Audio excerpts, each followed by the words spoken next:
up, everybody? It's your girl Mika, and you're watching the Red Cup Podcast, where truth, pop culture, and politics meet.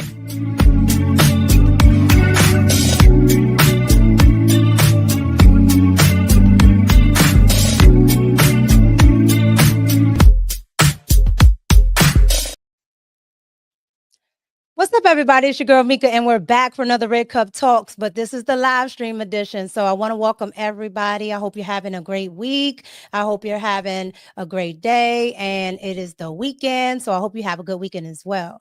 I have a guest today on my live stream, and it is Miss Kelly from her podcast, Let Me Break It Down. How are you? I'm doing well. Thank you for having me. Yes, thank you for coming. I told everybody, and I told them on my last video that I put out last night. I was telling everybody, I was like, I might have my homegirl on tomorrow. I'm gonna see if I can get her on. But because I was really thinking about you when I was doing the video on RFK. Oh, okay. It made me think about you in the conversations that we were having. So but yeah, I want our audience to get to know you. So I'm going to let you introduce yourself and what your podcast is about, and then we'll go from there. Well, hi, everyone. My name is Kelly. My podcast is here on YouTube. It is the Let Me Break It Down podcast. Same handle on TikTok. So I'm on there as well. And I'm on X at Let Me Break It Down Pod. I do more so political commentary, conservative leaning commentary, current events, that type of thing.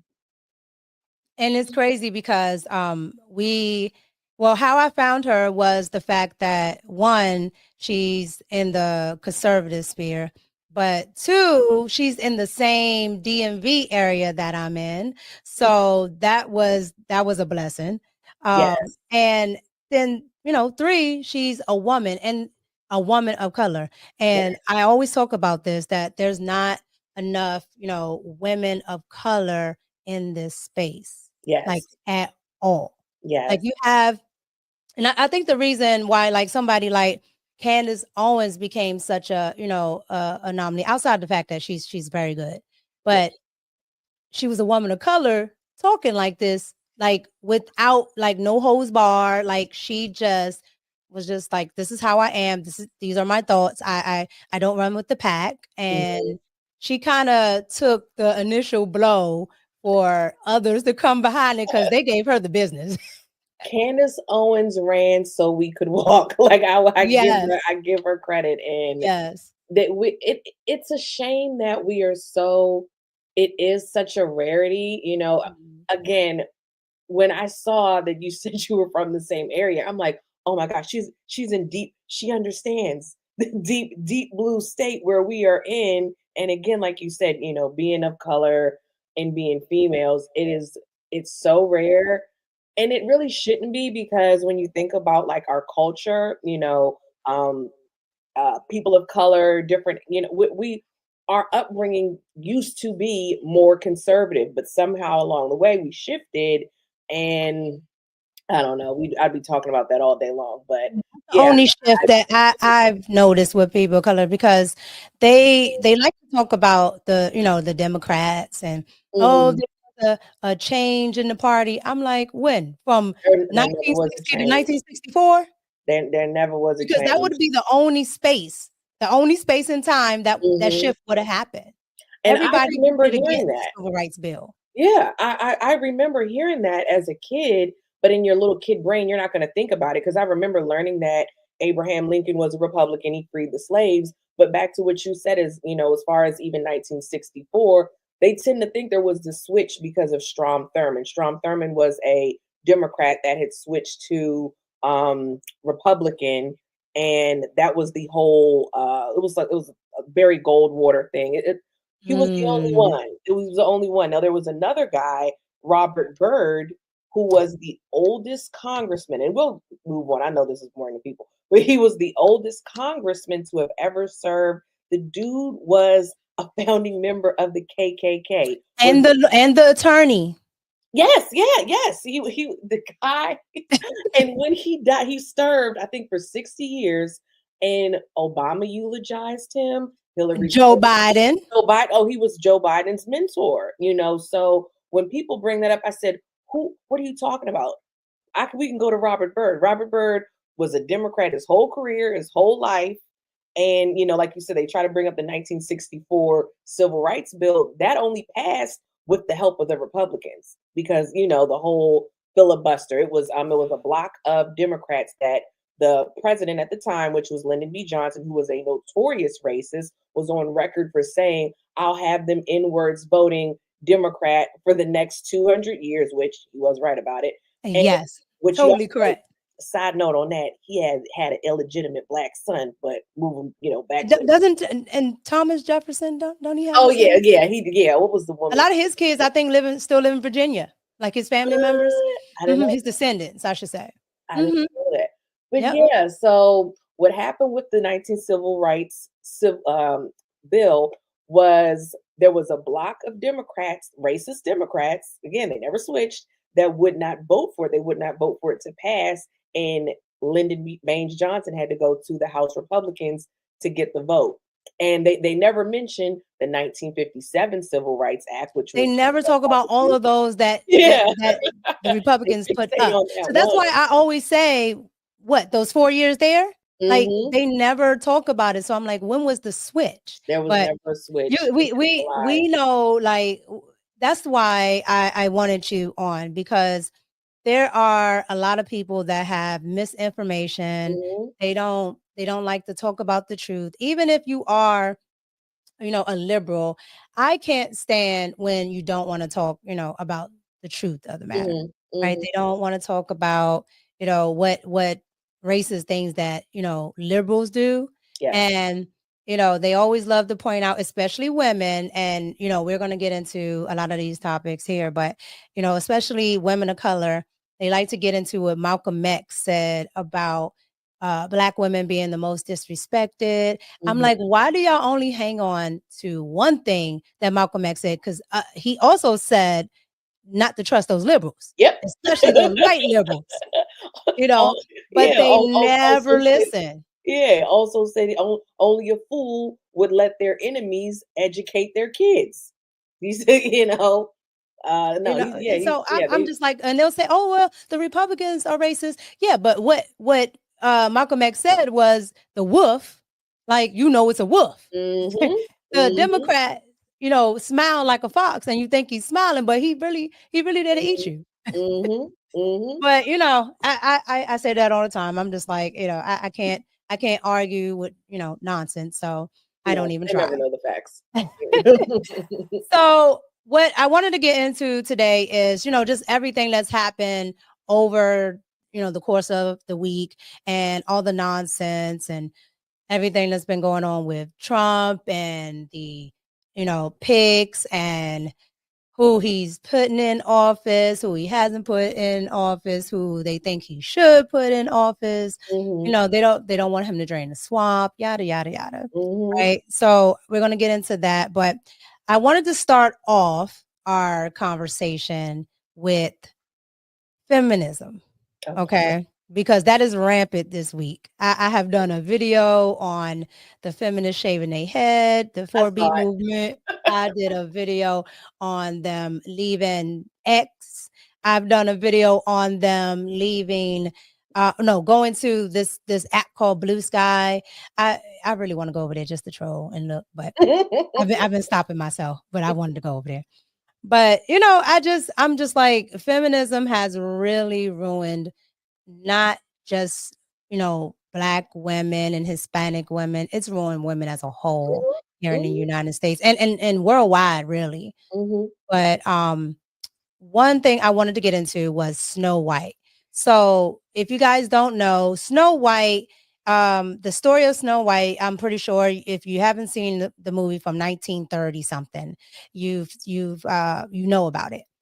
Well, they decided to remake it. And they're going to use a woman who is a starch, like, leftist. And the first time that they were deciding to put it out, she did something then, and they had to, hold it back because she ruined, like, the rollout, she was saying, hey, we don't like them, we don't like the whole having to wait for a man to save us. So we changed it up, and a lot of people didn't like that. So they put it on the back burner. But now, right before they go to try to put it out again, she's like exploding about Donald Trump. She has Trump derangement syndrome. So I want to get into that, and then we'll come back and talk about it. All right, here we go. About what's been going on at Disney for quite some time. They've been on a remarkable downward trajectory. This week, Snow White actress Rachel Zegler went full TDS on Instagram, saying that Trump represented another 4 years of hatred, leading us towards a world I do not want to live in, leading us towards a world that is fearful. And she went further, saying that more than anything, anyone who voted for Trump and Trump himself should never know peace. More of the tolerant left in action, it would seem. Yeah, James, I love these meltdowns because we're really seeing what people are really like, and they're letting the world know. This woman thinks that, the half of America, more than half of America, shouldn't live in peace. It's just, and obviously it's amusing and kind of fun to watch the meltdowns, even as they are making it clear they have no idea why Donald Trump won, because they're so disconnected from the reality of everyday Americans who, care about the economy and their families, and care about the open border and the fentanyl trafficking that's come here. And so it'll be an interesting question whether Disney does anything to her, because of course, if in the past, if someone's been a Donald Trump supporter, they have had some major problems in Hollywood. Oh yeah, even getting fired. Yeah. So, I can't wait to see, this will be a fun 4 years, I think, James. What do you think? It'll be a fun 4 years. I think that's a good way to put it. Kelly Jane Torrance, we're going to have to leave it there. Thank you so much for everything. All right. So your thoughts on that, and I'm going to try to pull it back a little bit so we can have it up on the screen. What she was saying, her comments. Yeah. See if I can pull that up really quick. But I just thought that was just crazy. There we go. Okay. So that's what she was saying. I find myself speechless in the midst of all this. Another 4 years of hatred. So what's your thoughts on it? I think these people are really unhinged. And the reason why I say that is because I think you have to be pretty unhinged if you truly believe more than half of the country is racist, or more than half of the country believes that their president is hateful and this, that, and the third. I don't, that's a person that's very out of touch with reality. And like the media pundit was saying, some people voted for Trump because they just could not live under this economy. So they went with where the president that had money flowing, it was better for them. Some people were affected, or a lot of communities were affected by the open borders. I'm in a sanctuary county. A lot of people are in sanctuary states, so they see what was going on with the open borders. I mean, in our state, we had crime against American citizens, and folks came out and they voted accordingly. And for a movie star that's about to be in a movie that should be promoting it to insult majority of America, I think you're unhinged. That's a crazy thing to do. You could just talk to your family. If you're feeling away, just talk to your family. Why would you post it online? Like, that's crazy to me. Because a lot of them, I feel like a lot of them are the narcissists that they talk about. Mm-hmm. Like, they think we want to hear what they're feeling. Yeah. And it's not just, it's not just even with the whole Trump thing. It's with a lot of celebrities in general. Right? They put all of their information, all of their nonsense up on, X or up on Instagram. Like last week, we were streaming about, I think her name is Holly Bailey, and how she was talking, to her baby daddy. Mm-hmm. And I'm just like, why did you put that online? So what did she say? I heard something about this. It was something, didn't he take the baby to Kai's house or something? Yeah, and she was like, you didn't ask my permission while I was out of town. I'm like, it's his child. This is good. It's his child. What? Yeah. Oh, and you didn't ask my permission for him to be all over the internet. You put him on the internet every day. Yeah, she All the does. pictures that you want. I've definitely seen her with that baby. Yeah. But I get what you're saying. Why do we need to know this? Yeah, like I can understand if that's y'all dynamic, that's y'all's dynamic, okay? Yeah. But you could have just texted him. Yeah, I was going to say we didn't have to be in the group chat for sure. Why do we need to know this? And to me, this is my thing. When it's public, when you make it public, we have the right to talk about it. Because people are like, well, why do y'all have the right to talk about it? Why do y'all care? I care because she came to my space. You come to my house talking to me about something, I'm going to comment on it. And that's not right because it's a kid involved. You know what I'm saying? That boy's going to grow up and because people talk, they're going to be like, oh, yeah, your mama was disrespecting your daddy and blah, blah, blah. Like, yeah, that's wild. Yeah, it was just crazy. But this is not the only nut job this week. Okay. So another person who, I also think is, pretty much a nut is Miss Angela Rye. Okay. So Angela Rye is I think she's an intelligent woman, but I don't think she uses it very much because of the fact that she's on the left. Okay. And the fact that she's on the left, it requires no logic. Like you have to be like an illogical person to actually, or you have to at least dwell there sometimes to even get some of their, their context. So she decided that she was finally going to come back because I guess she's been gone because I don't follow her. Okay, yeah. So she decided she was going to come back and tell everybody why she was gone. But she's another one that has Trump derangement syndrome. And it's also very narcissistic because it's like, I mean, I guess she was speaking to her followers, but it's just like, we care why, but I want to get into that. So I'll show you the video on that. And then, let me know what you think. Here we go.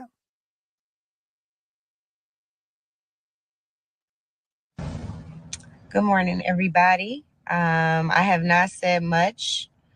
I've been in deep grief. I've been in disbelief. I've been a lot of things. And today, from home, where I feel the safest, in my hometown of Seattle, Washington, I'm sitting by First AME Church in Seattle. And I felt compelled to pull over because of several reasons. One is, I think many of you know, and for those of you who have been deprived of history books, I will tell you that the AME Church, the African Methodist Episcopal Church, was in so many ways the birthplace of a movement for freedom for our people. It was the place where abolitionists and folks who aspired to be abolitionists convened before slavery ended to talk about what our freedom agenda would be, what it would mean. And the thing that strikes me today on the other side of Veterans Day is I always have my Harriet Tubman necklace on. And of course, she was named posthumously as a general for Veterans Day because of her fight for freedom. What we know is history has not always been kind to Harriet Tubman, that people are just now coming to terms with what it means to go back 19 times to rescue people who aren't sure if they want freedom enough to die for it themselves.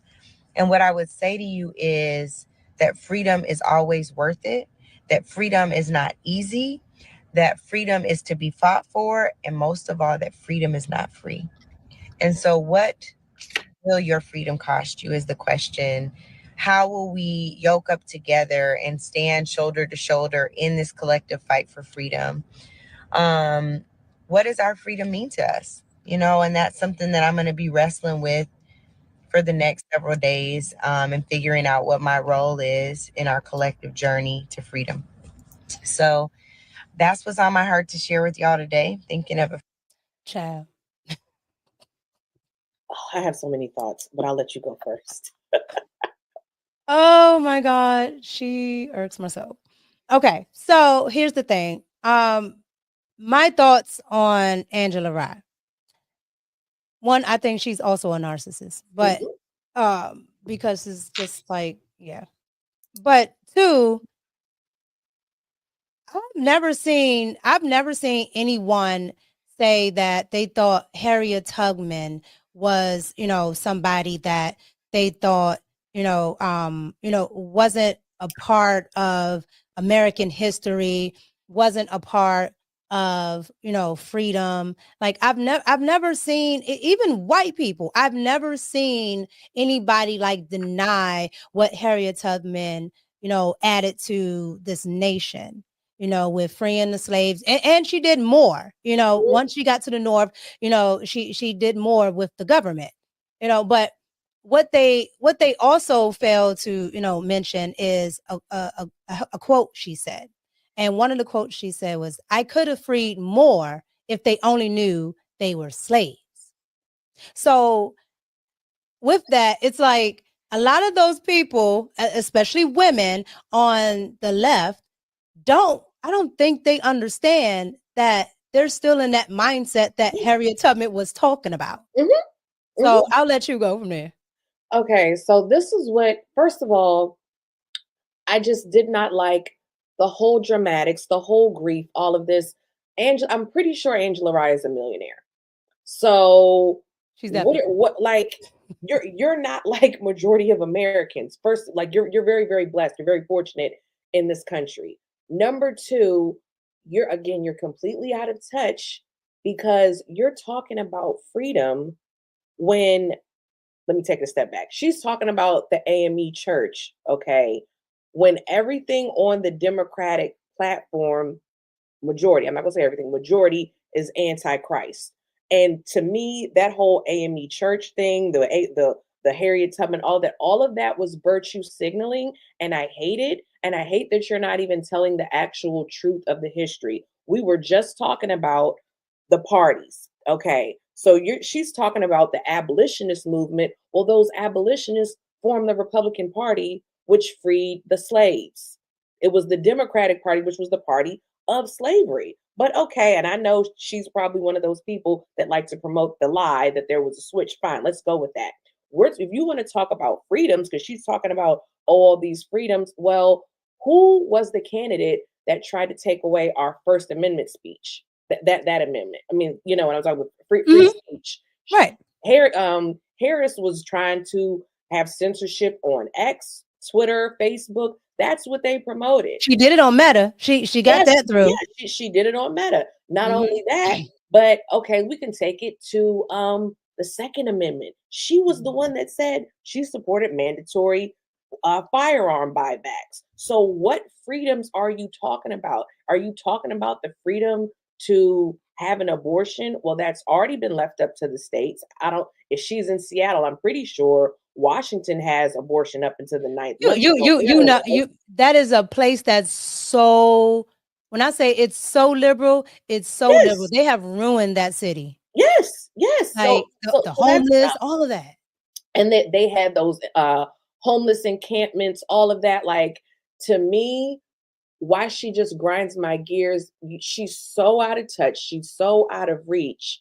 And you that type of jargon or that type of rhetoric, it pushes people to think, oh, well, the Democrats are the good guys. And maybe maybe some people do align with, I'm sure there are people that align with democratic values, but all this stuff about freedom, that is not the candidate that you wanted to win. That candidate was trying to take away certain freedoms, and that's why the country overwhelmingly voted the way they voted. And they did a whole revolt. What do you not understand? And again, this woman, you're so privileged that you're grieving. What are you grieving? You get to go back to your friggin' mansion or your luxury apartment or wherever in Seattle. Girl, knock it off. Yeah. And the candidate that she even is talking about, the first picture of her was just back at her little mansion, chilling with her nieces and whatever. So I'm like, Kamala, she's not in the know. She doesn't care about Black people because where she was giving her speech, I literally grew up like a couple of blocks up the street. All right. And the thing about it is, I know that area. That area is heavily Hispanic and Black. Okay. And the thing about it is, you had all those women, those Black women and some Black men, child, out there, waiting on you. Now, mind you, I don't like, that they voted for you, but I respect their right to vote for you. Right. You just left them hanging. Didn't come out. And then you send the Black man out there to your bed, and, he's trying to find a nice way to say it. But it was, to me, it was unprofessional. So that tells me how she's going to be, if she would have got elected. Oh, yeah, and then it tells me too that you can't make up a speech on the fly. Because you could just come out there and wing something, even if it was 5 minutes, and your team is going to go back and wait or whatever. Like Hillary Clinton did it. Oh, yeah. Yeah, she not like come out. But she doesn't even meet the standards of Hillary Clinton. Not at all. Not at all. That's why she lost. Why do y'all like her? Like, what about I don't know, less than a year ago, she was the worst vice president. And now all of a sudden she's like so qualified. You guys like her. Like, where did that come from? And I can even be okay with you being upset that your candidate lost, because fine, cool, okay. But all of this theatrics, all of that, it's too much.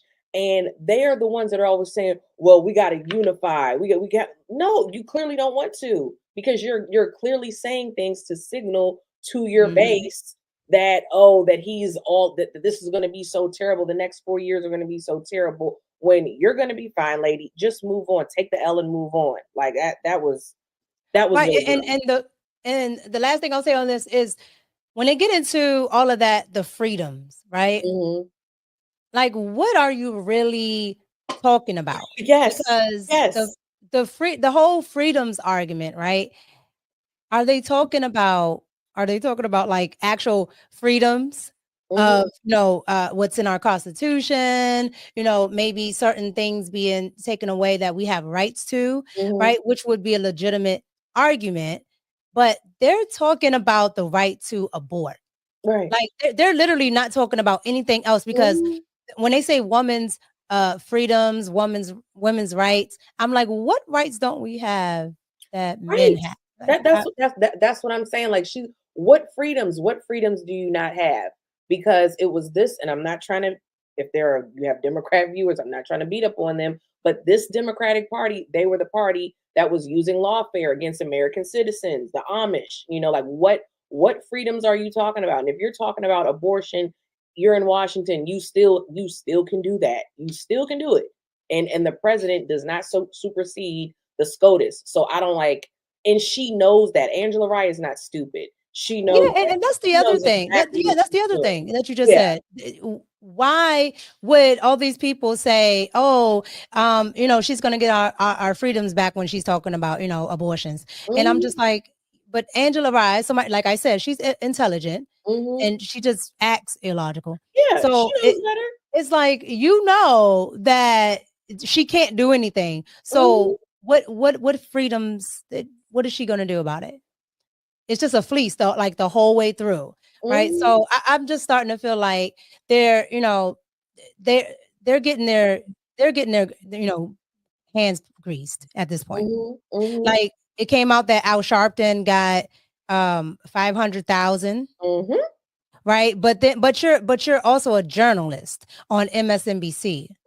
So how are you impartial to this candidate when she just made a donation to you? Like, so I'm trying to figure out how that keeps the journalistic integrity. Look, they always on the take.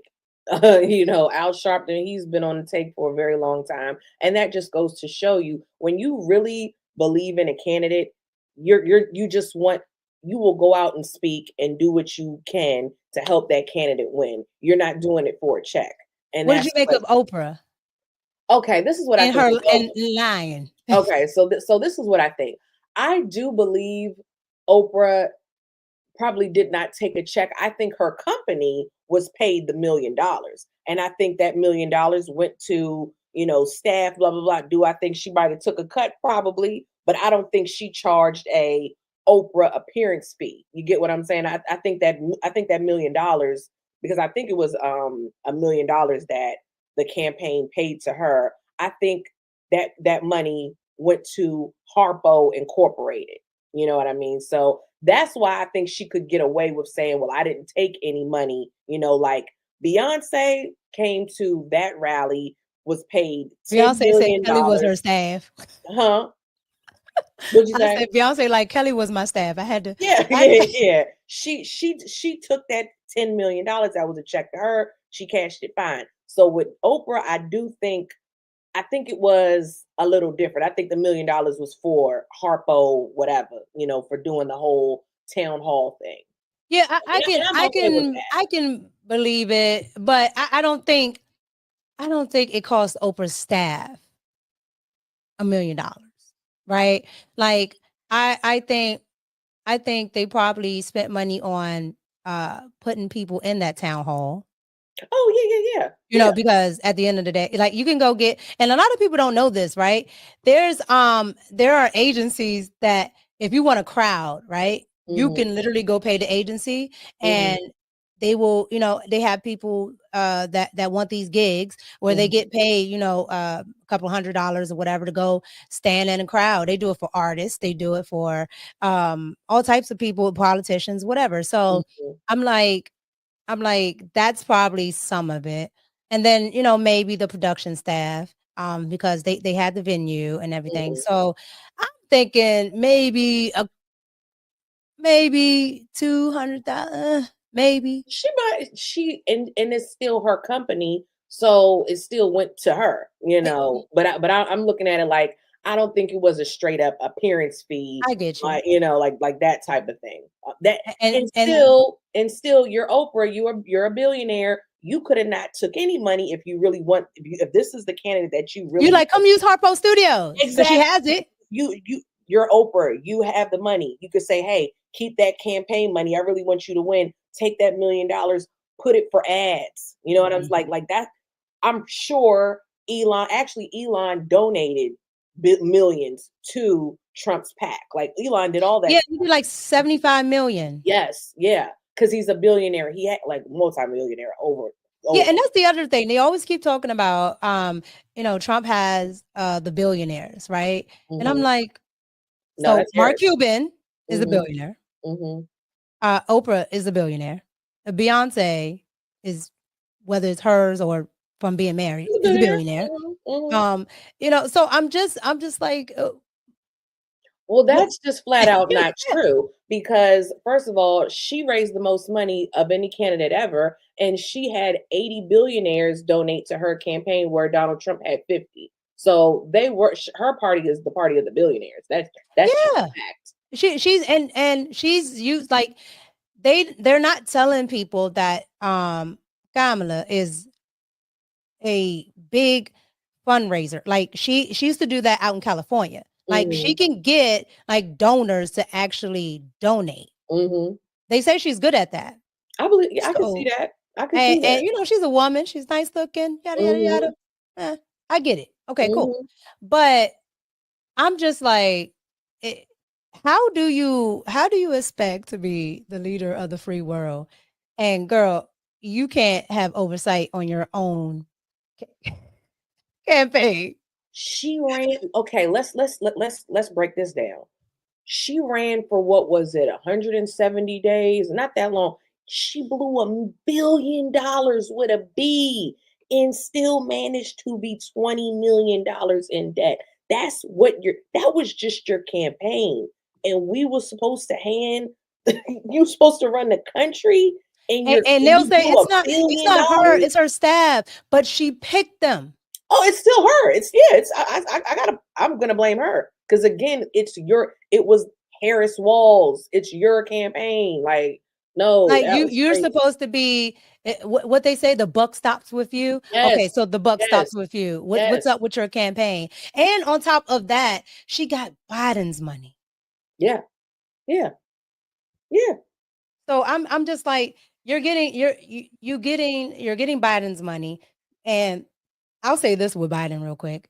It's so funny because I think that man sabotaged the hell out of her. Oh yeah, I did a video on that on TikTok. It was very obvious. Look, since you brought it up, we're gonna break it down. Look, this is what happened. They pushed him out. He did not like that. He sabotaged that woman every chance he got. What did he think about it? We saw him put that Trump hat on. When he put that Trump hat on, I said, "Oh, I see what's happening." He knew he was gonna dominate the airwaves with that. He knew he was not with that when she tried to take credit for that.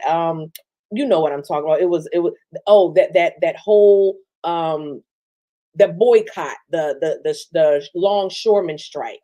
Yes. He wanted to take credit for that. Biden interrupted that press conference, came out, said, "Oh, that was me," and they were talking about, they're like, "Oh man, the camps aren't communicating, blah, blah, blah." He didn't leave it alone then. Remember when she tried to throw Ron DeSantis under the bus and Joe Biden said, "Oh, I talked to Ron DeSantis." Yeah, he's doing great. He has everything you need. He got some brain cells left. And if you know anybody that has dementia, you will know they're there sometimes. I took care of my grandmother, and a lot of times she was out of it. And then sometimes she'll just snap back and get the yelling at me. I'm like, I thought you was gone, girl. That old man is not that far gone. And then I say this. I did a video when she had her big speech down there in DC, and it was so funny because I said, "Wait, how are you gonna have a party in that man's backyard and decide that you're not going to invite him?" He didn't want to be there. Joe Biden voted for Trump, and I know he voted for Trump because he sent Jill out to vote in that red. That woman could have wore anything. She put on MAGA red. Did you see the ice? Did you see the ice grill? So it was a event, right? And it was Kamala, and she was standing. No, she was coming in. Jill had on the little Kim shades, those big black shades, and she sat like this. I did see that. And she didn't move once. I said, "Oh, she giving her that nice old white, the little old white ladies that just." I was I was lost. I said, "Is she gonna do this the whole time?" I fast forwarded. She did it the entire. Good for her. Good for her. Because she. See, to me, Kamala is one of those people that will, play the game just to get where she wants to go, no matter who she has to step on. Even the people that are, playing that dirty game with her, she'll step on them. Oh, for sure. So, she's the worst kind of person. Look, they trying to get that man to step down. That when her senior communications advisor came out on CNN and said, "Oh, well, he could make good on one promise and he could step down and have her be the president." Yes. That man did not say that on his own volition. Harris told him to go out and say that. You see what they're doing now, though, right? With the SCOTUS. How's she going to be a Supreme Court justice if she ain't never been a judge? She ain't never litigated no cases. They played too many games with me. And then this week they were talking about because I guess what is the governor name in California? Newsom. Yeah. I guess he can't run again for some reason. So they were like, so they did some type of poll right before the election, and people were like, they would put Kamala as the governor. I said, why do they want this lady somewhere in government? What? This is crazy. She lost very badly. Am I tripping? Tell me what you think. Maybe I'm being hard on her. Am I tripping?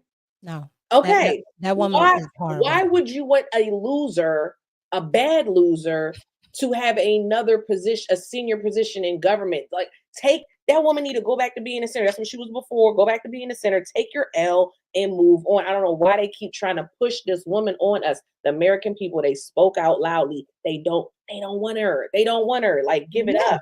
They keep trying, and I did not know that. Believe they're trying to push something. It's a reason why they want that woman. It's something. It's something. I don't know. I thought got a I thought it was theory. hilarious though when they said that. I said, Governor, I I did said, not. now I her. did not know that. Yes, Either. I just saw it. I was debating with myself if I wanted to do a video on it or not because it would That's be crazy. just a quick short video. But I saw that and I was just like, okay. But speaking of people going to crazy town and stomping for Gamla, we have Joy Reid. Okay. Mhm. Who I think is just I'm just gonna be frank. I think she's a nut job. No, Okay. she is. Like there's something wrong. I was looking for a picture of Joy Reid to put on a thumbnail, right? Mm-hmm. And I guess the pictures of how she used to look came up, Mm-hmm. and she was a nice looking lady. Mm-hmm. Right. And then I guess she must have been married at one point. So it was a picture of her and her husband and all this stuff. Oh. Right. And she looked like any other regular person, any other regular lady.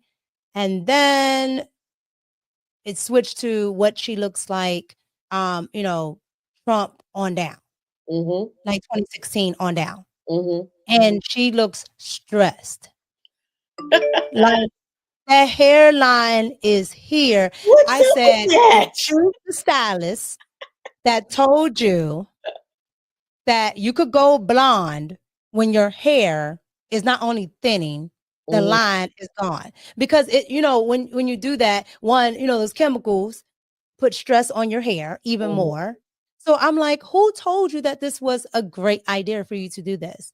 And it just reminds me, I'm like, did she just, I learned about the big chop, but because she used to wear like a lot of wigs. I'm like, okay, well, maybe that happened, but who told her to put the dye in? Girl, she just another bald head scallywag that always got something to say. Always got something to say. She act like she the resident voice of Black women. I'm sick of her, and she's another narcissist, another stunt queen. Yes. I can't. That lady is so racist. She's so mean. She's very, very racist. But she decided to have the Latina queen of the Democrats, Miss AOC, on. Okay. And she decided to, I guess, ask her constituents why they voted down ballot for Democrats, but voted Trump at the top, because Trump won a lot of New York and preferably New York City. So I want to get into what she was talking about here, some of it with AOC. Here we go. Of all the confounding results in this past election, perhaps the strangest phenomenon was the surprising number of people who voted for Democrats down ballot and then checked off Donald Trump for president. That was the case in New York's 14th district. A number of voters cast their ballot for both Trump and one of the House's most progressive Democrats, Congresswoman Alexandria Ocasio-Cortez, better known as AOC. And while the Democratic Party is still reeling from the results, Congresswoman Ocasio-Cortez is doing something a lot of the DC folks aren't doing, which is talking to social media and actually talking to voters to figure out why this happened. If you voted for Donald Trump and me, or if you voted for Donald Trump and voted Democratic down ballot, I would really love to hear from you. This is not a place of judgment. I'm not going to put your stuff on blast or anything like that or dunk on it. That's genuinely not the intent here. I actually want to learn from you. I want to hear what you were thinking. And I just want to hear from you. Joining me now is the aforementioned Democratic Congresswoman Alexandria Ocasio-Cortez of New York. Okay, AOC, what'd they say? I mean, there's a lot of different things that we saw. I think there's a lot of people. First of all, it's important to note that Democrats, oftentimes when we lose elections, we think that we lost people to Trump. And that is true in circumstances, but they don't look enough at the fact that we also lost people to the couch. We have two people that we're running against. So a lot of people say, this is why I voted for you and Trump. And some people say this is why I didn't vote or didn't vote top of the ticket. Right. Skip the top of the ticket, which, by the way, there's been a lot of paranoia about the fact that Democrats were able to win statewide in some places while Kamala Harris lost.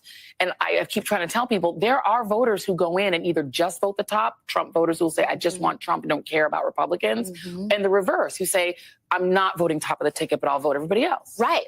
So what do you think about it so far? Okay, I'm going to give AOC credit for actually asking and speaking to voters. I think she should know why. As a congresswoman, I would have known. I would have known the issues why Americans voted for Trump and maybe voted Democrat, their local area or whatever. There were a lot of topics, and I mean, I think the Palestine war was one. I mean, it was a lot of stuff, the economy, whatever. But I will give AOC credit for actually asking people. Now, later in the video, they didn't show it, but she asked people, were Trump supporters, what podcast they want to. I didn't trust that. I said, oh, I think you trying to be an op on that. Yeah, but, I'm okay so far, and Joy Reid has not gone off the deep end yet, so I'm okay. I'm okay so far. All right, I'm gonna play some more of it. Right. And I think we saw some of that happen as well. But when it comes to people who split their ticket, I think a lot of people cited several different things. One is there is universal frustration in this country. Much of it, I actually think, justified, that is raging at a political establishment that centers corporate interests, billionaires, and puts their needs ahead of the needs of working Americans. And we know that we can either channel this righteous rage, because there are people whose SNAP was cut off, their child tax credits were cut off, but they're seeing people like Elon Musk getting tax breaks and kissing up to Donald Trump in order to do so. But they vote for, then why vote for Elon Musk and Donald Trump? And I think that, of course, is the question. It makes no sense. That's where it went wrong for me. I had hope for her. I had hope for AOC. This is what they don't realize. Okay. Elon got tax credits because you liberals pushed this whole clean energy thing. It was your candidate that said they wanted to do away with gas. So they want everybody to switch to electric cars, even though the grid is not large enough. But forget that. That's what y'all guys pushed. So what happened is your government, which is the current Democratic government that we have in place right now, incentivize people to buy electric cars so they could get that tax credit. And yes, it goes to Elon. Elon didn't lower the prices of Teslas. The government said, hey, if you get a green energy efficient vehicle, we'll give you this $4,000 or whatever it was. I'm not sure how much it was to take off the price. How is that Elon's fault? That's what y'all set this. Y'all set this up, but then you want to think that the American public is so stupid that they're going to have a problem with Elon being a billionaire and Trump being a billionaire. And again, to say that Elon is kissing up to Trump, maybe he wants his business to run efficiently, talking about X, because he knows it won't if this woman gets in office and free speech is done with. I can't. Okay, go ahead, Mika. I had hope for AOC. No, you're absolutely correct. The thing about it is, she's conflating a lot of the logic here, because it's exactly what Trump was saying about taxes when he was talking to Hillary Clinton. Yes. Yep. Way back when at the debate, he said, yes. Oh, I do the same tax, change the tax code then. You're not going to change it because your donors use the same tax code as I do. And AOC, you are worth, I want to say she worth like 40 million. You made AOC is the American dream. Yeah. She went from being a little bartender to where she is now, because when she came on the scene, she had them frumpy glasses, that big curly hair, and now look at her.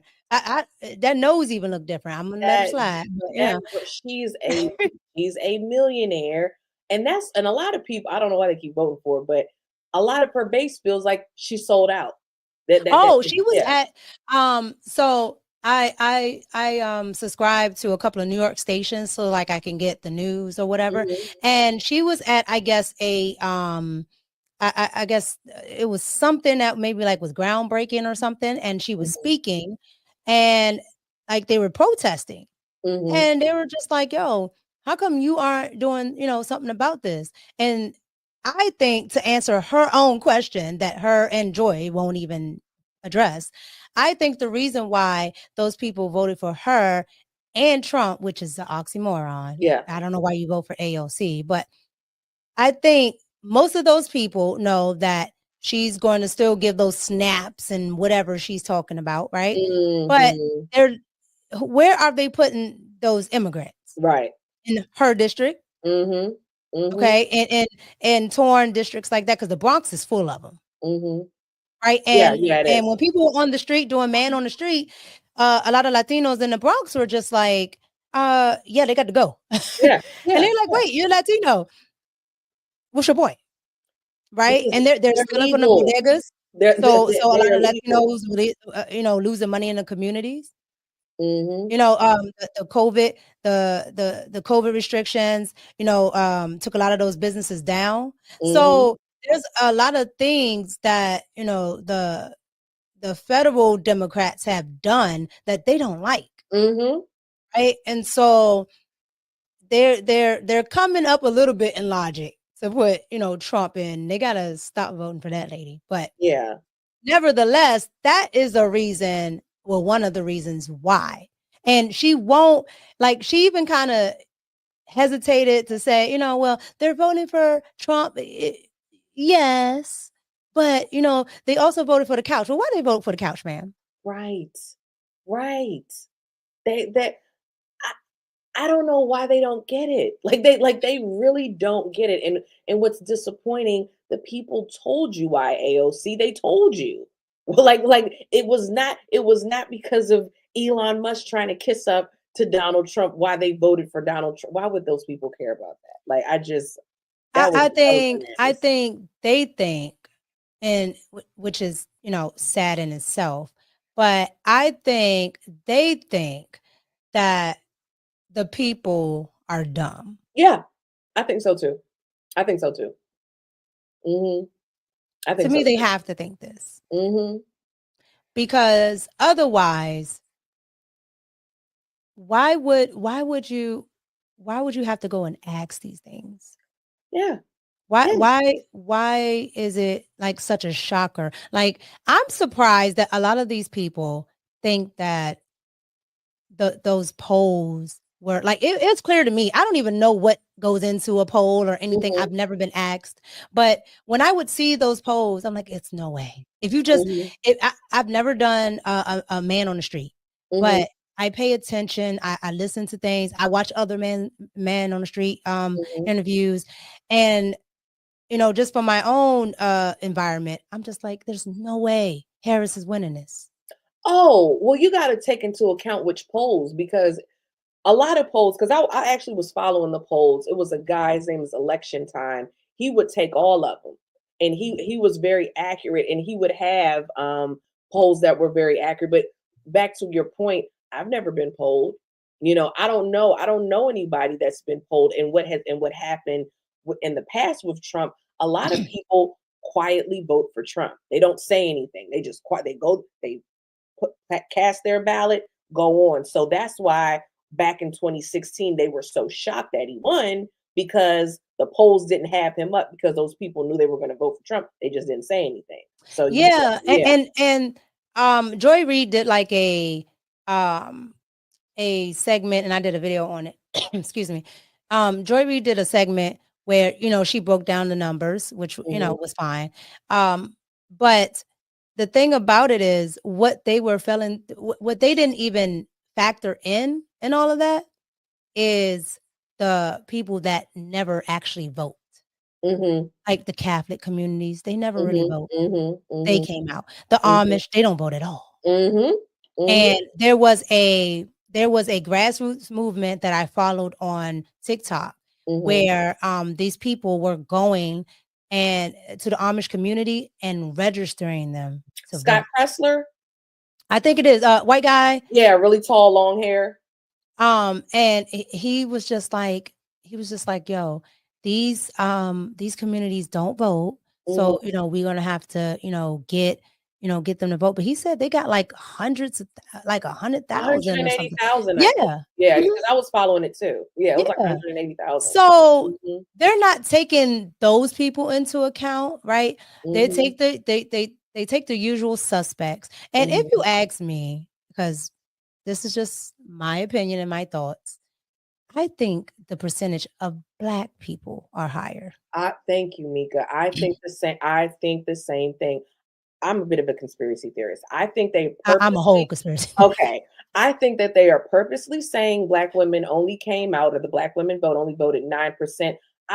You and I are in a deep blue state. I know other women personally that voted for Donald Trump. The math doesn't math on it. I think that they want to say 9% to make us feel alienated, to reassure that Black women can keep voting that way. And even with Black men, I think it was 30%. I think it's higher. I think Black men, I think a large number of them, because they said it was they voted at 80%. So that would be 20. I think probably more like 40 something, even maybe higher. I'm saying at least. Well, what's the number that they're saying? Because I thought I heard they're saying like around 20, because I think they said 79, 80%. It's more than that. I said I would say 30, but if you think 40, I'm not mad at that. But I definitely think it's higher than what they're reporting. I definitely think it's 30, and I think for Black women, I think it's at least 12 to 15%. I said that. Oh my God, I said that to somebody. I said I think he got a considerable amount, and because here's the thing, he had it to gain, she had it to lose. So if you look at it, she got fewer votes. Oh yeah, the Democrats got fewer votes, and Donald Trump, he got more votes. So where is he siphoning those votes from? The communities that don't vote normally, and he's also siphoning off her base. Oh yeah, for sure. And it makes sense. Those communities, those Amish people, they were getting flicked with by the government. Yes. The Christians that came out, they don't like this type of stuff that's going on in their kids' schools, what their kids are being in. They are not for that. And Kamala Harris has a history. A lot of people don't know this, but she has a history of messing with Catholics. She called a guy that was going to be sworn in to be a justice, called the Knights of Columbus, an extremist organization. They're always beating up on the Little Sisters of the Poor, which is a nun. I know this stuff because I was raised Catholic, so I was following it. But I mean, no, those Christians, they came out. They ain't like what was going on, and I get it. I'm telling you, I think they're lying. Oh, they're definitely lying. I think they're pushing, a whole agenda, just to keep, try to keep their base. But if you ask me, I think the Democrats are, starting to really, I'll say this, I think they're starting to see that the groups that they used to have a stronghold on, they don't have a hold on. And I think that's the main proponent for this border stuff, outside of the other nefarious things like trafficking, stuff like that. I think that's one of the major things. And I also think they thought they were going to be able to sway and change the demographics, and those people, they were going to be able to have, vote. Because what was that truck that pulled up in Pennsylvania? It was like 3 mail trucks that pulled up with all these ballots. I didn't see that. Did you see it? Oh, yeah. They pulled up like late night. And, Laura Trump, she had all those people on the ground because she did like a coalition of like 250,000 people. Oh, okay. Across the U.S. And they were at these polls making sure that people could not do what they did in 2020.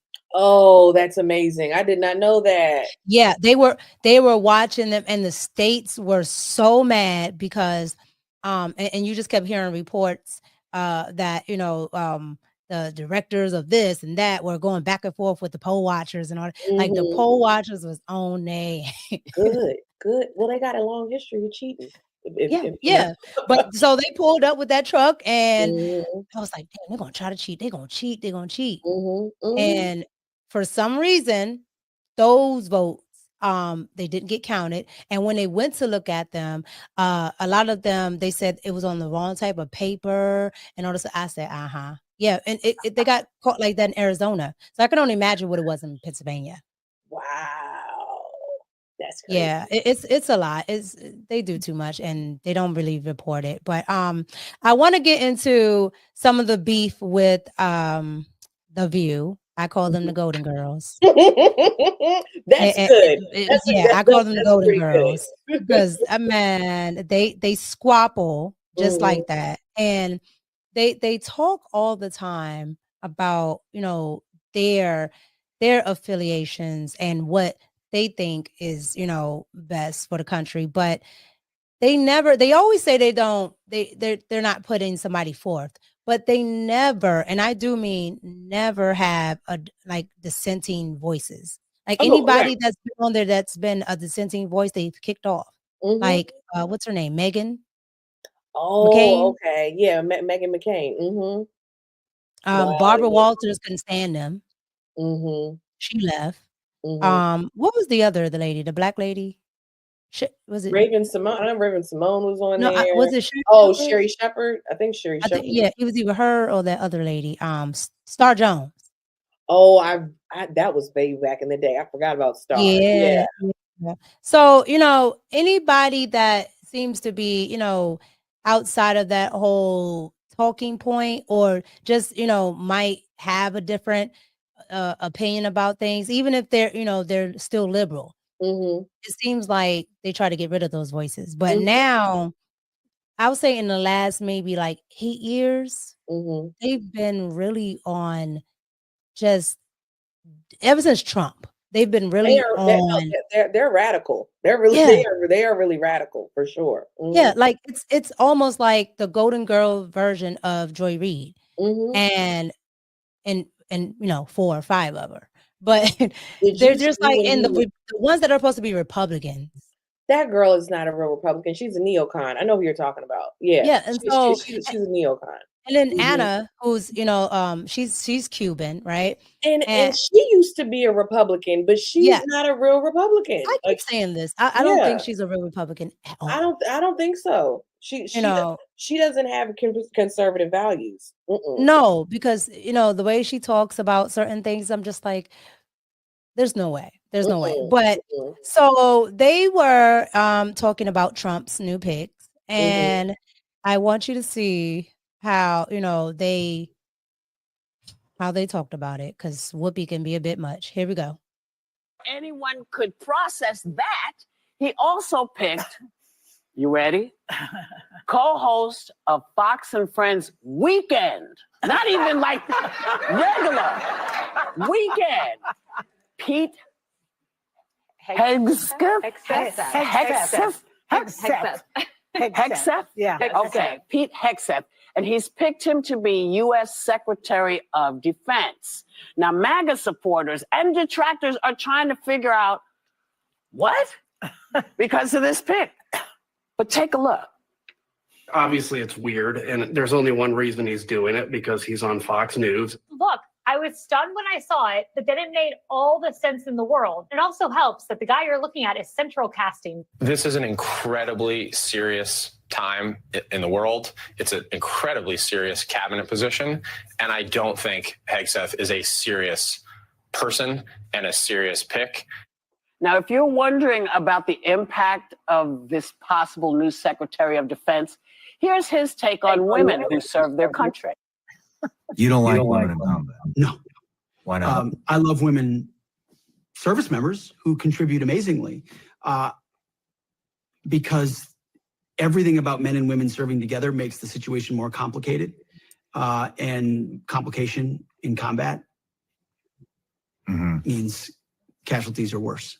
I'm okay with the idea that you maintain the standards where they are for everybody. And if there's some, hard charging female that meets that standard, great, cool, join the infantry battalion. But that is not what's happened.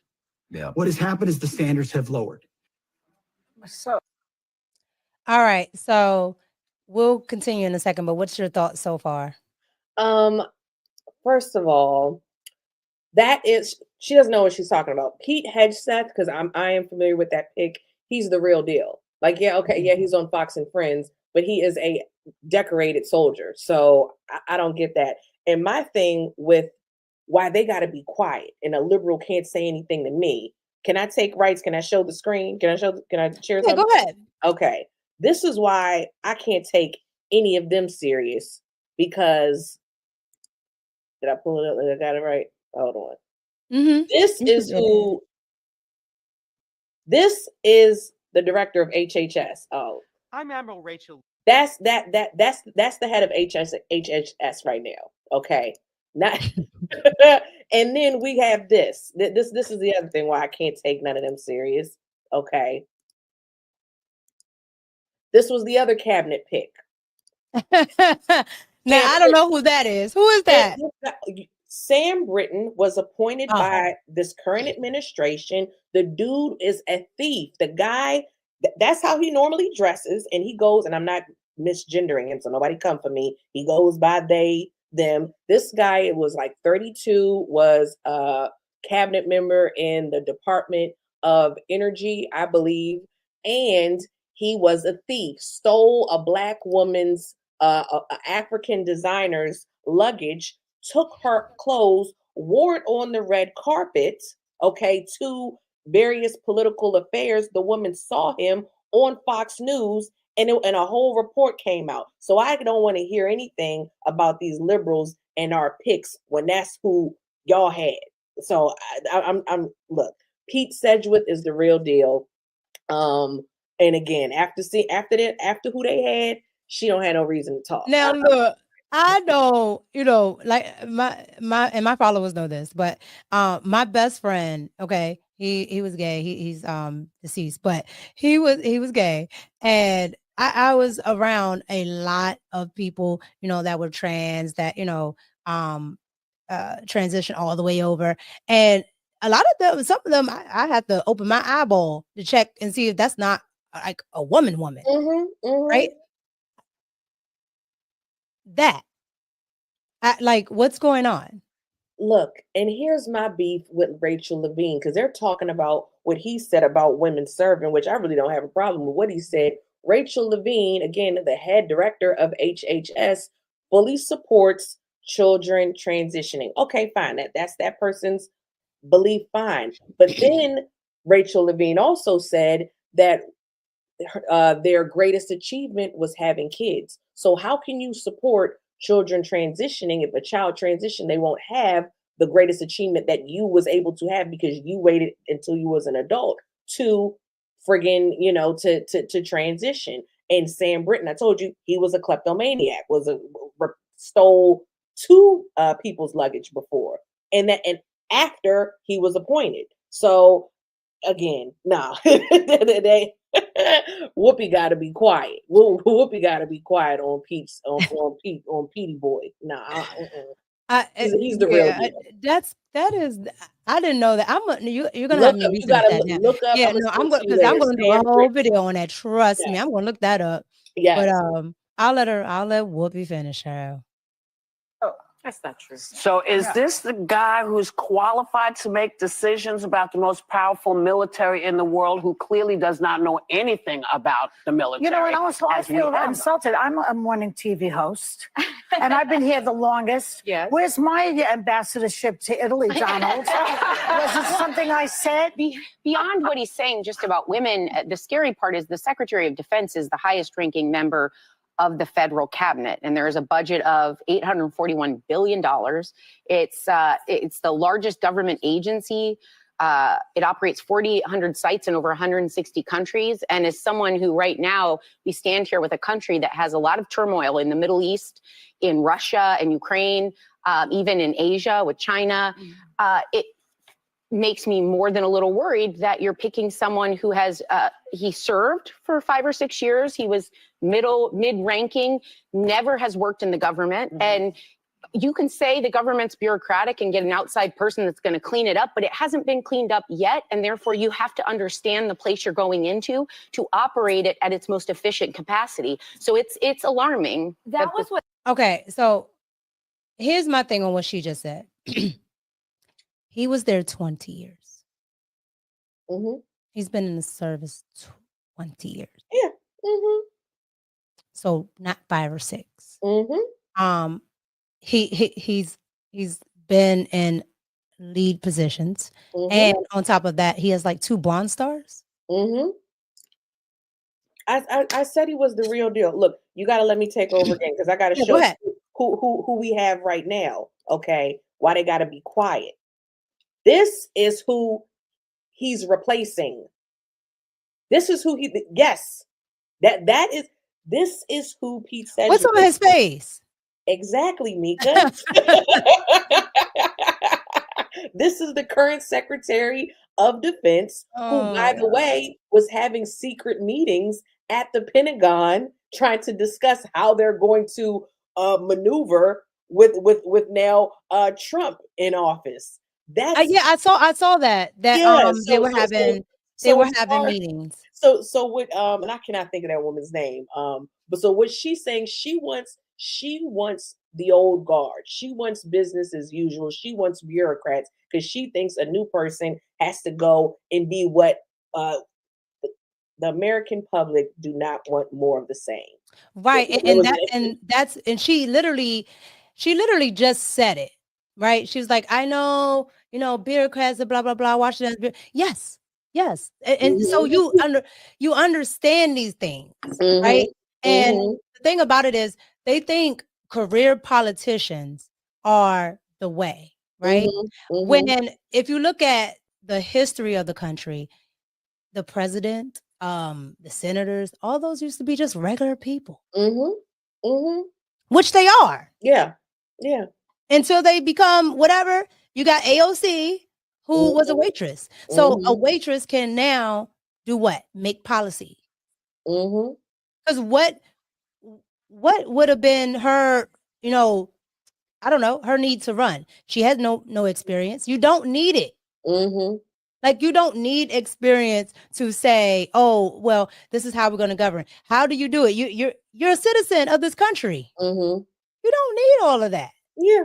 So to me, it baffles me to say, oh, well, you have to have been in government this long and this long. To me, and I used to hear people say this about like people who worked in security, right? When another company would come in, they would always throw the old company's employees out, right? And people would say, well, why wouldn't you keep them so they wouldn't lose a job? And when people have been somewhere long enough, they're used to that way. And so it's easier to train somebody new and have them work your way than to try to change an old dog. Because that's what they're used to. And that's Washington. Look, the American people believe 79% of Americans did not like the direction this country was going. So they want to change. Pete's a change. I cannot think of that woman's name, but if she's thinking the American people want more of the same, that's not what they want. And it's just that simple. Yeah, I don't know her name. I only know Whoopi Joy.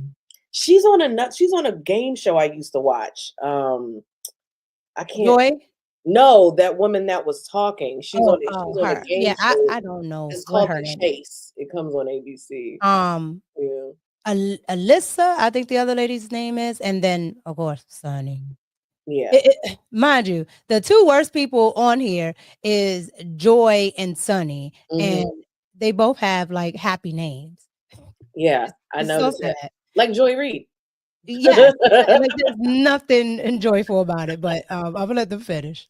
What stood out to me, and by the way, I was rooting for Senator Joni Ernst, who's a female combat veteran, to be Secretary of DOD.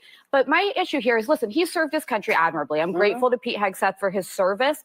but he has no policymaking experience and no Pentagon experience. And by all accounts, the reason that Donald Trump chose him is because he wants a disruptor who's going to help implement his agenda. That's technically his right as incoming commander-in-chief. The problem is much more qualified people have gone into that role to disrupt the Pentagon, make it more streamlined, less bureaucratic, and they've never succeeded. They've ended up being outmaneuvered by 4-star generals in the Joint Chiefs of Staff.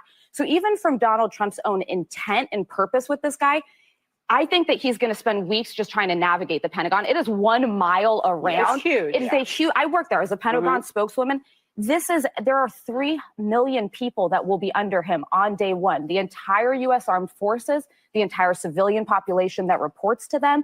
It is the most complex and by design bureaucratic agency in government because it shouldn't be as simple as signing something and then we're going to war. It should go through multiple runs. And I don't see any evidence that he deeply understands the role of the Secretary of Defense. And I would also argue it's the second most important position in government after the President of the United States. You need a cool head with the experience to do the job, and I don't think he has. Okay. Okay, so I actually used to work at the Pentagon. It's not that complicated of a building. Okay, I'm gonna. This was many moons ago, so that's number one.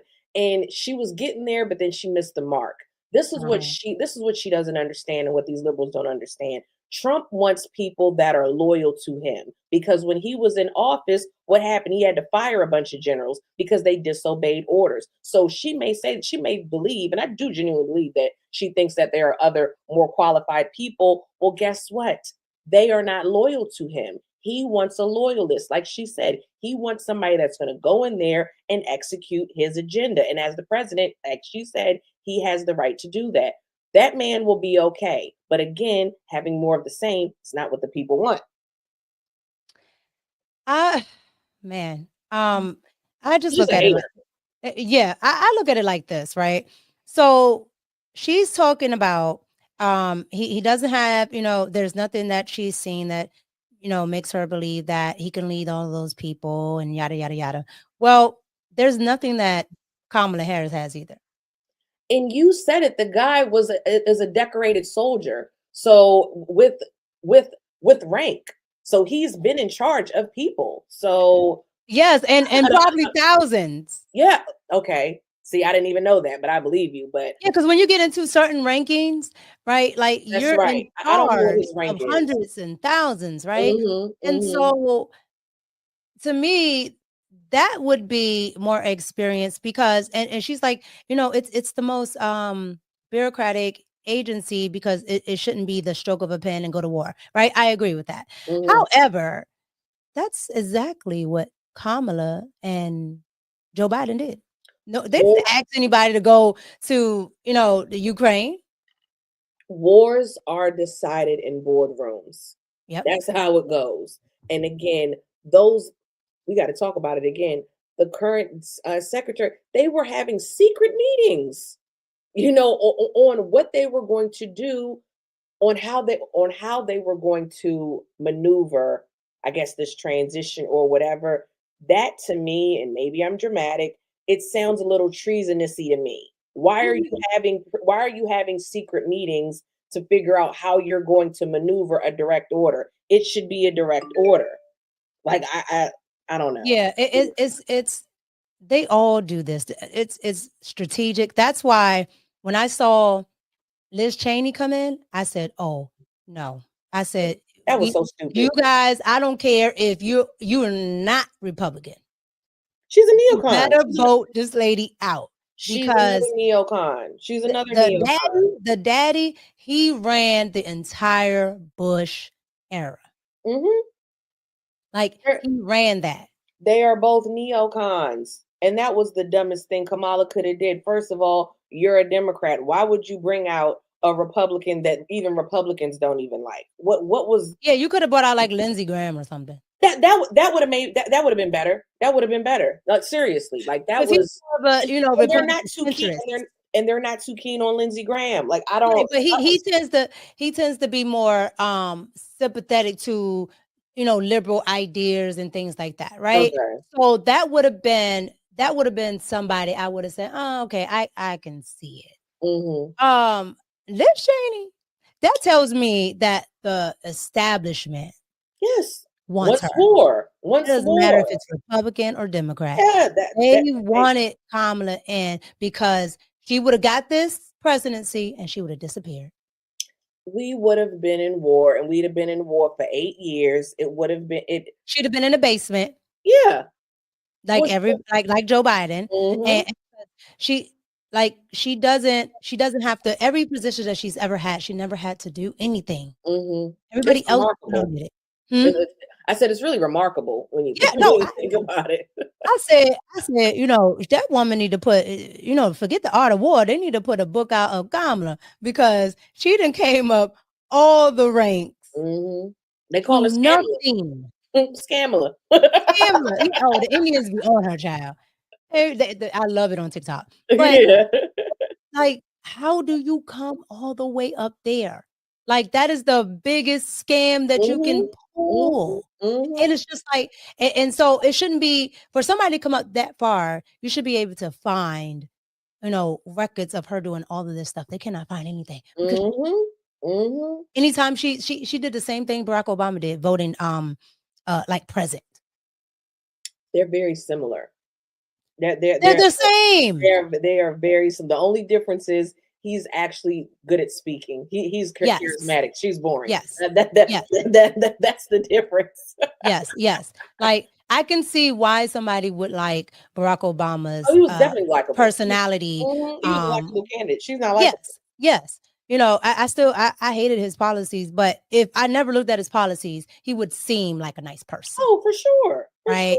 So I can understand how somebody would fall for that. For Kamala, I'm like, the woman can't talk her way out of a paper bag. When it comes to public speaking. Right. I don't care what she does in closed rooms and people who she knows and things like that. But when it comes to speaking to the public, the woman can't talk. I mean, she reads like she's 5. Trump was spot on when he said she talks like run, spot, run. I said, I thought it was just me. So, at the end of the day, they're to me, they're just, how can I say it? They're creating a straw man, right? Because they're talking about, and I looked this up and I actually did a stream on it, but it got, copyright. So they took it down. And I just didn't put it back up, but they're talking about women in the military. And here's the thing about that. Women in the military, I'm okay with women, being in the military. I'm okay with women assisting with things. My personal belief is I would rather women not be in combat. Okay. Because, people make the argument, well, women have always helped with war. I'm like, yes, they were doing like, the building of the bombs or whatever they were doing, for the World War II. Right. So I understand, the uniforms, all of that stuff. Right. I think women are good at that. I think women are good at logistics, right? Like getting things together, organizing. Like, I think women can definitely help a lot. But to be on the, in combat and then be in infantry, which is what he was talking about. Okay. Thank you for explaining that part. Okay. Yeah. It's so what he's basically talking about is, people that are actually like on the front line.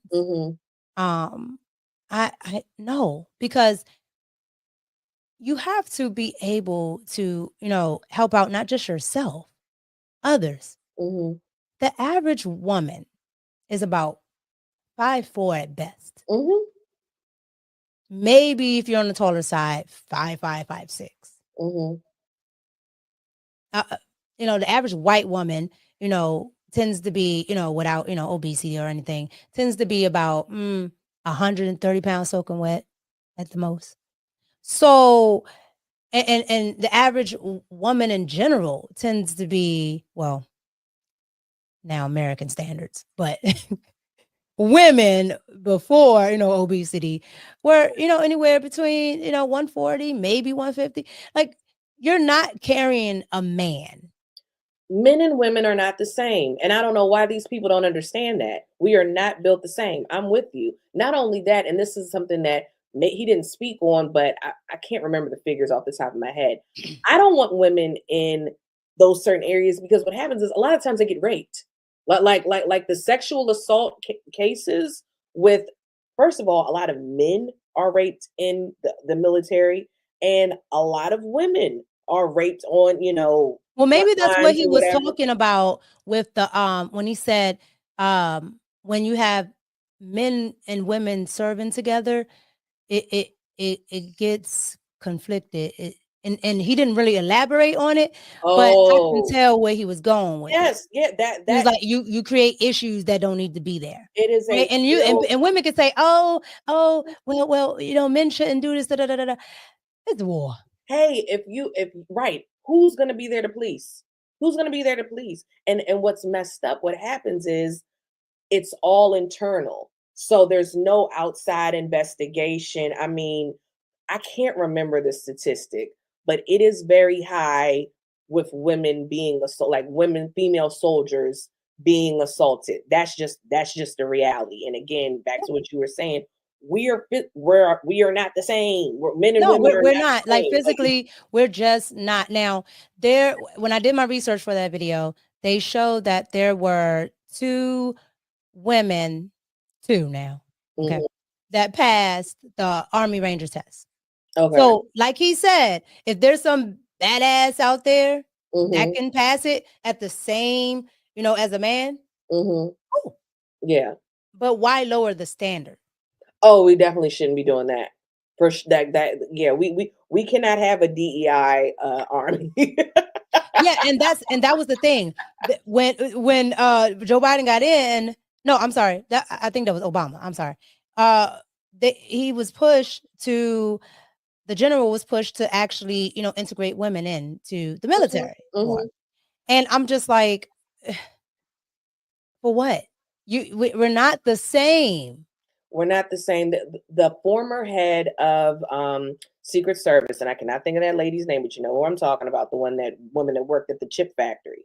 That because they was coming at her because of what happened with Trump, whatnot. She used to be on Jill Biden's detail. She got a promotion, became the head of Secret Service. There's a quote with her on record saying she wanted the Secret Service to increase to 30% women. So you want 30% women protecting men as tall. How tall is Donald Trump? Donald Trump is 6'4". So that was one of the things, right? When Secret Service came in, she's standing in the front. I saw that they were all flanked around him, and they were a little short, little fat, looking Megan McCarthy. What's the woman's name? Megan McCarthy. Yeah, I'm like, now maybe she can drive the car. Maybe she could open the door. Whatever. But hey, man, I don't. What's she gonna do? Protect his kneecaps?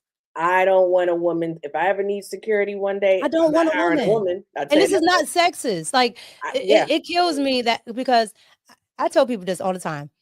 They'll say, "Oh, you're not for women." I am, which is the reason why I talk the truth. And you're a woman. Yes, I'm like, we don't need to do these things because it doesn't serve us. Like, when I think I'm probably more of I hate using this word, feminist, but I'm a womanist, I should say, because I'm for women having the best outcome. But I'm not a liar. Right. Yes. Right. Yes. So I understand when it just doesn't serve us, whether it's relationships, whether it's, politically, like some things just don't serve us. I had one of my friends on, and he made a big splash over here because he had a thought about women voting. Okay, now he's a military vet. And he said, I don't think women should be able to vote. Now, my woman at first was like, why? And then, the logical me was like, well, I want to hear why, because this is different, right? And so he said, I've been in the military. He said, I don't think somebody that's not on the front lines should be able to send me somewhere to die, and they don't have to deal with the consequences. I said, It's almost no, it is the exact same as my body, my choice. Oh, 100%. Yeah, yeah. Because boys and men have to sign up. Well, now they don't have to sign up no more. You just automatically enroll now, thanks to Barack Obama and Kamala and them. But for the selective service, right? It's not it's you can't opt out. So they don't get to decide. But they will make the same argument for reproductive rights. Yeah. I remember they had talked about that on the Call Her Daddy podcast when the woman asked, like, oh, well, what name something where white men have to have a right over. And she was like, nothing. Yeah, nothing. And I said, you are dumb. Yeah, the draft. Everybody said the draft. And I look, that's why people got all upset with Trump with his remarks on Liz Cheney. And I felt him. I said, no, she's all for pro-war. She don't know what it's like to have those guns pointed at her, you know. So I'm not. You're very pro something when and it's almost like when I see quote unquote what do you call them? The pro-choice people. And I see men that are quote unquote pro-choice, right? I'm like, well, of course you would be pro something. Because like it doesn't. You're not the one, you know, that has to go through that, right? And on top of that, right, you're not the one getting the abortion. So like you don't feel the guilt and stuff from that. And then two, I think that's misogynistic to be like, because most of those men, and that's what I was trying to find earlier. There was a man on this video that I watched, and he's one of those, you know, campus soy people. And he was saying that he thought that women should have the right to choose because women will not be able to, you know, go to school, get careers, get jobs, this and that. And I said, how is that not misogynistic? Yeah, that you're saying that women can't function if they're pregnant. Yeah, that's ridiculous. Women can't run their business if they're pregnant. Now, is there limitations and things like that? Yes, right. But he's on the liberal side, so it's literally an oxymoron to your argument of misogyny. Oh, they do that all the time. They do it. Women been having babies since the dawn of time. It's people in friggin' remote tribes. They got to have that baby in the field, and then they got to cut down the coconut tree the next day. Like I tell everybody, go watch Apocalypto. I've seen that movie. At the end, and she got the boy on the head, and she got the baby down here coming while she's trying to make sure they all don't drown. Yeah, I said that is a mother. Yeah. Okay, and so we as women, we have strength, but they only promote strength as like a man. Right? Like we can do what they do. That's their strength. That's what they're good. Everybody has strengths and weaknesses, you know. And I think we as women don't look at what we're good at. Like we're good, you know, to organize things. We're good at coming up with that because we're more imaginative. You know, we can sit there and think about things, and which is why, and women think it's such a slight, but this is why women make better secretaries. I hate male secretaries. They are never organized. Like, you ever seen like a male paralegal? No. He is the worst. He's not organized. He don't think about nothing. He's not going to go the extra mile on that. He's not pushing that paper. He's not doing none of that. But women will, which is why nurses and everything and all those type of positions used to be women. Yeah. And there's nothing wrong with that. No. If I have a nanny, I'm hiring a woman. I'm not hiring a man. I'm just, if something goes down, a woman is going to have that reflex. Oh, we got to get the kids, snatch them out the way. Man is going to check the perimeter or whatever. Like, I don't know. It's just a different. There are just things that we are naturally just hardwired. Yeah, just hardwired. Good at. And it's bio, and they don't like to talk about the biological aspect, as you can see clearly, because of the trans thing, right? They don't like to they don't like to admit that things that we have just innate things that are biological. 100%. So it gets, you know, gets murky. And I think where they want to take it is just like how they trick women into the workforce. Yeah. Okay, so they can get more taxes and they can, they'll have a bigger workforce. Because when the women were at home, all you could do is tax the men. It's not enough of them. But you get women out of the home, then what? Right? And now they're pushing everything to be single. Right? And so there's not enough families. And what do you do with single people? Most of them, they're going to keep them single because they can't make enough to actually go and build a family, right? And it's just a whole thing, I think, to break people down and actually keep them as slaves. Yes, they are anti-God. It's a death cult. They don't want people having kids. They don't want that. They don't. No. They want the women going to war and all that crap. Like it's ridiculous.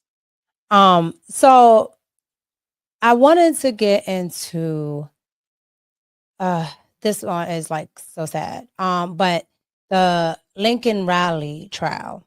So most people know, but if you don't know, Lincoln Raleigh was the Georgia, I think it's University of Georgia nursing student who was murdered by the illegal immigrant. And so Trump talks about it a lot. And there were other women as well. And, as well as, children that have been assaulted, murdered, raped, whatever, by a lot of people who are crossing the borders because these people are literally emptying their jails in these countries. Right. So when Trump said Mexico is sending rapists, he was not lying. Right. Which is the reason why a lot of Latinos in those border states voted for Trump. They understand this. They have an understanding of this. So, I seen one guy, he said, and he was undocumented and had the nerve to be on camera. He didn't mind though. They said, well, you voted for Trump and you might get sent back. And he said, that's okay.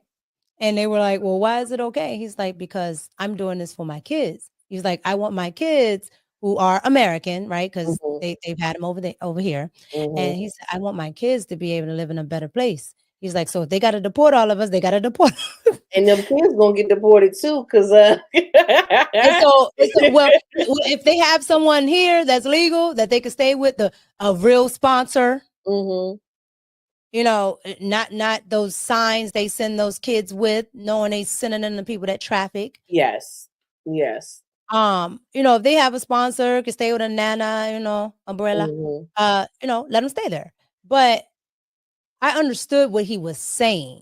He's he understood. He said, I broke the law. He's like, I did it for a good reason, yada yada, but I broke the law. He's like, so if I gotta go back, I gotta go back. He understood what he did. And I respect that. I couldn't do nothing but respect it. Yeah, I respect that. Now, you broke the law. So when they make these arguments, it pisses me off because they're like, oh, you're gonna break up families. I'm like, you broke the law.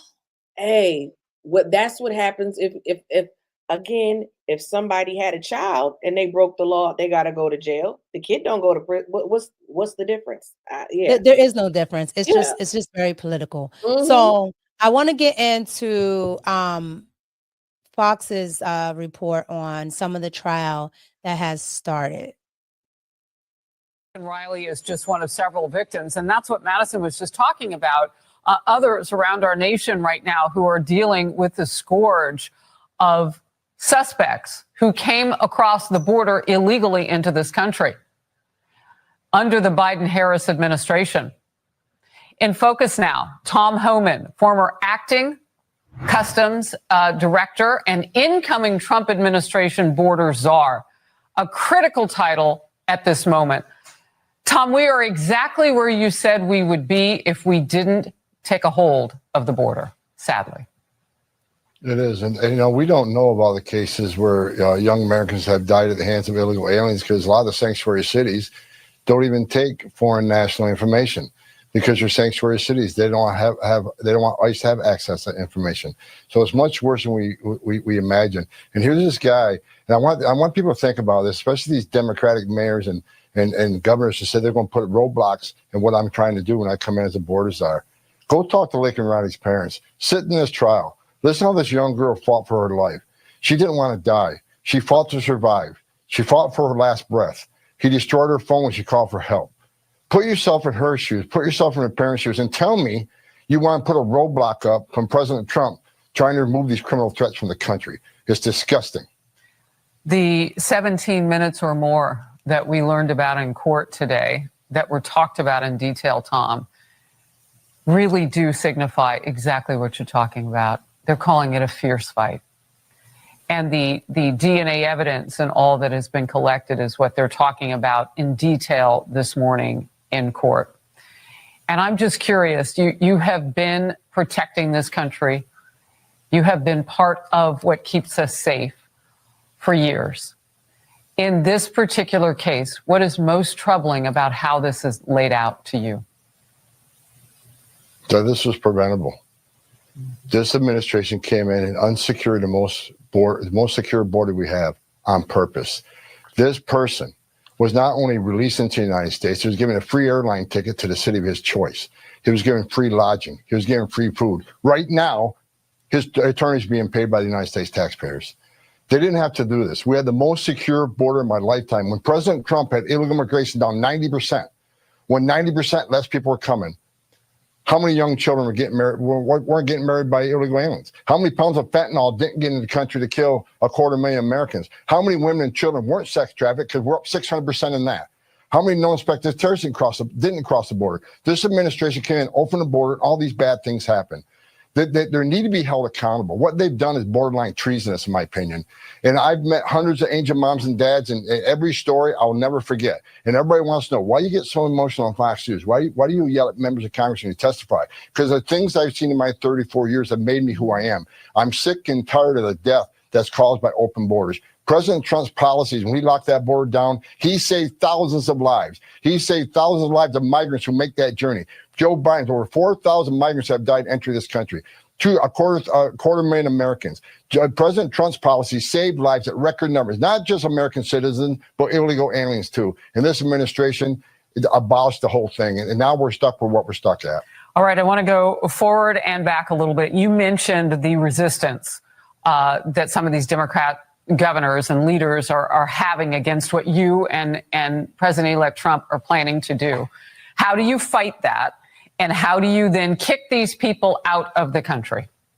Well, look, I wake up every day and the world's upside down in these sanctuary cities and these left-leaning politicians.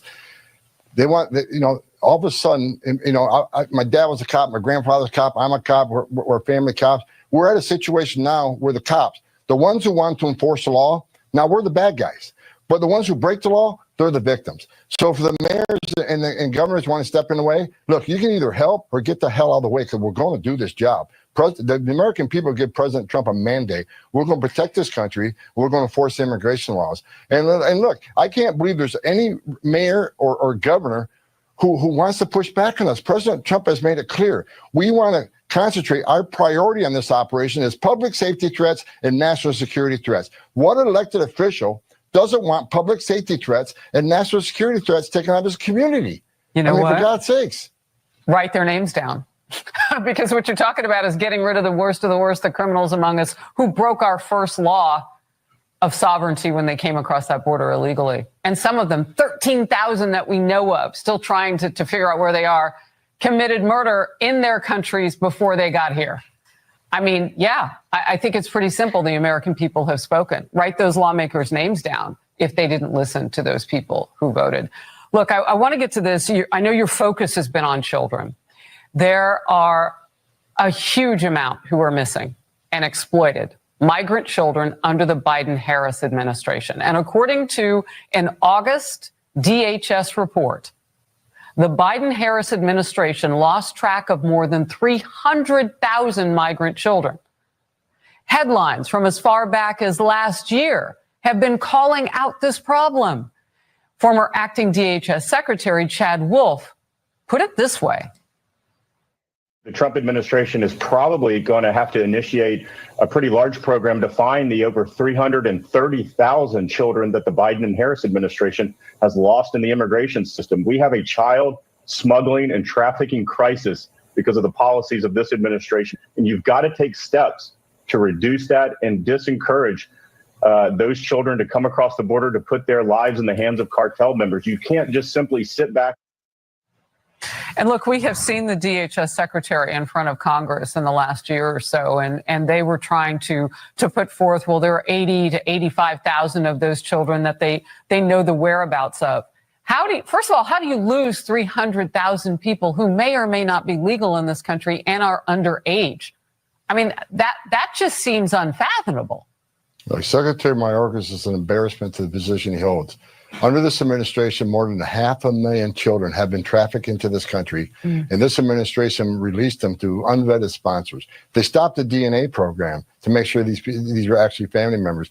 They cut the vetting down to a minimum. Why? Because they were more concerned about overcrowding. Because overcrowding, they're worried about the optics of the crisis. If there's no overcrowding, there's no problem. There's no border crisis. So release these children at record pace. HHS Secretary Becerra bragged on how quick they release these children. So you're right. They can't find over 300,000. President Trump is committed to this.